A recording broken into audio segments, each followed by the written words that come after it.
News అక్రమ నిర్మాణాల కూల్చివేతలతో దూకుడుగా వెళ్తున్న హైడ్రా తీరు పొలిటికల్గా అగ్గిరాజేస్తోంది. ఒకవైపు బాధితుల్ని పరామర్శిస్తూ వారికి అండగా ఉంటామంటోంది బీఆర్ఎస్.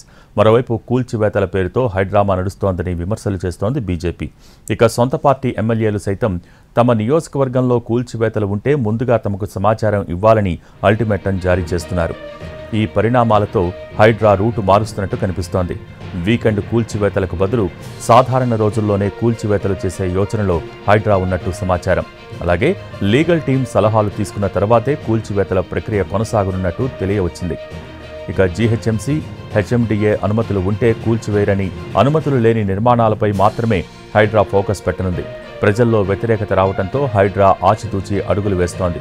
ప్రజలకు ఇబ్బందులు లేకుండా కూల్చివేతలు చేయాలని హైడ్రా నిర్ణయించినట్టు సమాచారం.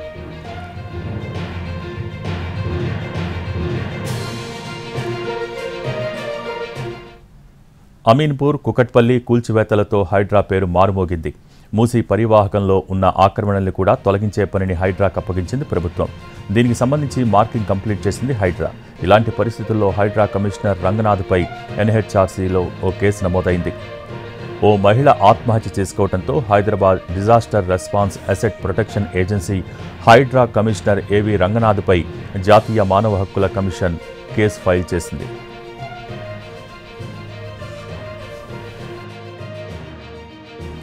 మరోవైపు కూల్చివేతలపై క్లారిటీ ఇచ్చారు హైడ్రా కమిషనర్ రంగనాథ్.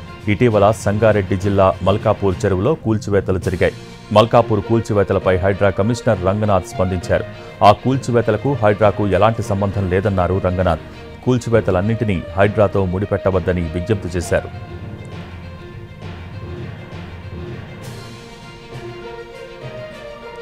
మరోవైపు హైడ్రా అధికారులకు సంగారెడ్డి మాజీ MLA, TPCC working president Jaggareddy ultimatum జారీ చేశారు.